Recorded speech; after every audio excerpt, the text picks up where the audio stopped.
Ha ha ha ha ha ha ha ha ha.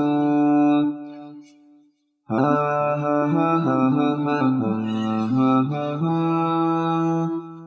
Da sunan Allah Ubangijin al'arshi, mahaliccin duk jinsun halittu, ya Allah ka halicce mu don ibada, neman shiryar ka muke ya Allah.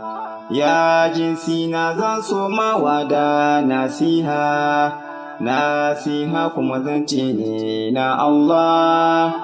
Ya kuma ta tamkar iyaye kuke, kusan haramu ne fita yohi. Ya uwa me yasa kinki hijabi, san cewa kalmomi ne min indillah. Ya uwa me yasa kinki hijabi, san cewa kalmomi ne fil Qur'an. Ya uwa me yasa kinki hijabi, san cewa kalmomi ne min indillah.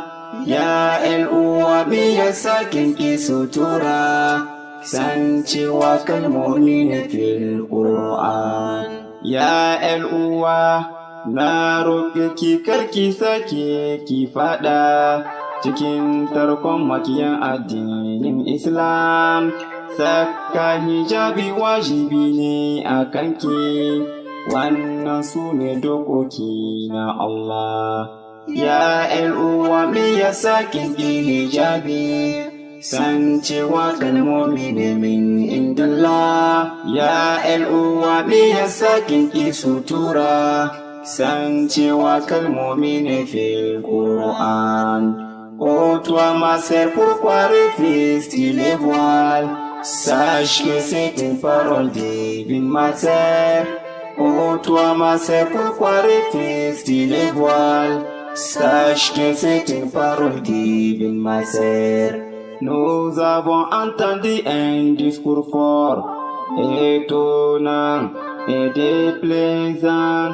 Et ils appellent toujours à libérer la femme, en voulant l'interdit de porter les voiles. C'est si les rien que les cris d'ennemis, parmi les loups en voulant t'égarer.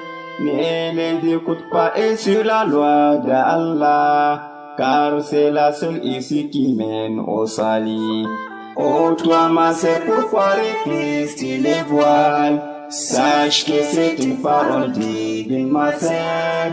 Oh toi ma sœur, pourquoi refuses-tu les voiles? Sache que c'est une parole divine, ma sœur. Oh toi ma sœur, pourquoi refuses-tu les voiles? Sache que c'est une parole divine, ma sœur. Oh toi ma sœur, pourquoi refuses-tu les voiles? Sache que c'est une parole divine, ma sœur. Oh toi ma sœur, pourquoi refuses-tu les voiles? Sache que c'est une parole divine, ma sœur.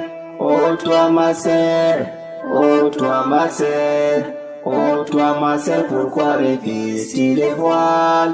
Oh toi ma sœur, pourquoi refuses-tu les voiles? Sache que c'est une parole divine, ma sœur.